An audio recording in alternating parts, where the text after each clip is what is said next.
I want you to know some standpoints that I have. First thing, I don't think that we can let companies only maximize its profit. That's not a reason for a company to exist anymore. It might have been, but not today. We have a capitalism that is almost galloping in its own effectiveness, growing and growing and growing and growing, and we don't have the same strength on its counterpart that should be a political system. There's an imbalance between politics and economics, and I fear that economics is taking over too much responsibility for the common good.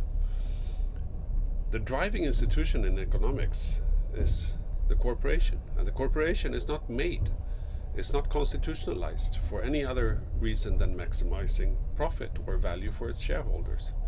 So if we find ourselves in a society where corporations have so much influence over environment and social justice and many other things that we call society, we need to reform those institutions. We need to see corporations going beyond even the sustainability imperative. We need to see a totally new form of companies being organized and owned in a different way than today.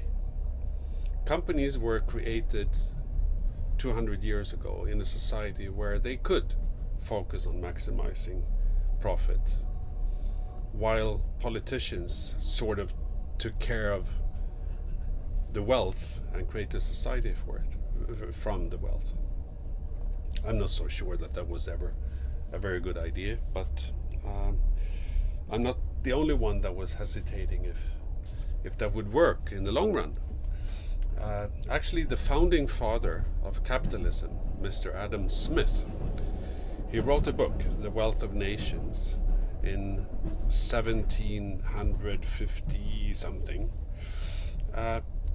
In that book, that is usually referred to as the mother of modern capitalism, he wrote like this: "This disposition to admire and almost to worship the rich and the powerful, and to despise, or at least to neglect persons of poor and mean conditions, though necessary both to establish and to maintain the distinction of ranks and the order of society, is, at the same time, the great and most universal cause of the corruption of our moral sentiments."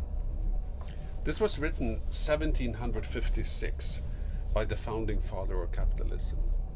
What I hear in his words is a man hesitating if this will really work in the long run.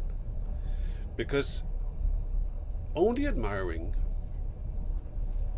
wealth and power instead of wisdom and virtue, I can't see how you can maintain a society like that in the long run. If the system that creates society is built on 100% materialistic values, I think it will fail. Some years ago, I had the privilege to meet what has always been my role model when it comes to entrepreneurship. That was the founder of Body Shop, Anita Roddick.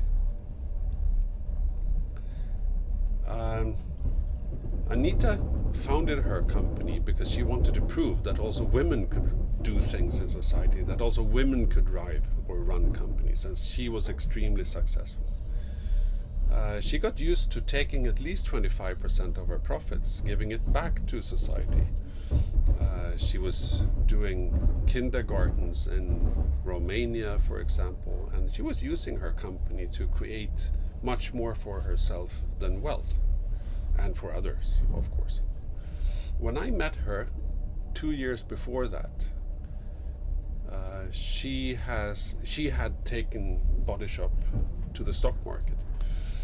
They needed expansion capital, and she was hesitating for many years to go on the stock market, but then she let go, she said. The financial directors finally persuaded her.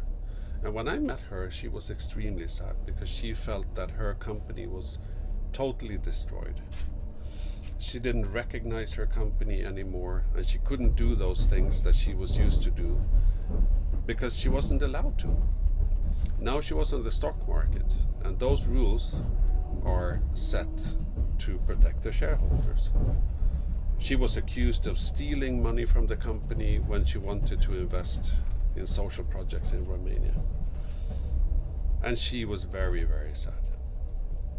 I will get back to the story about Anita, but what I saw in her was a social entrepreneur that destroyed her own dream by becoming part of the normal financial system.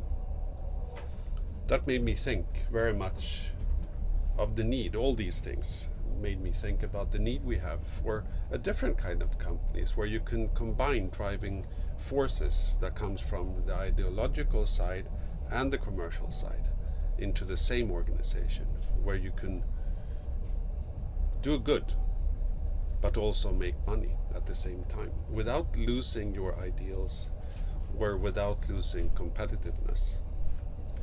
The compensation model is based on these thoughts, and it's of course only based on my own experience. I took it as far as I can, and I'm inviting you to be part of developing this model and maybe other models, because we do need new models for how to run companies in this time. I really think that we need to change the values for business, otherwise we won't survive.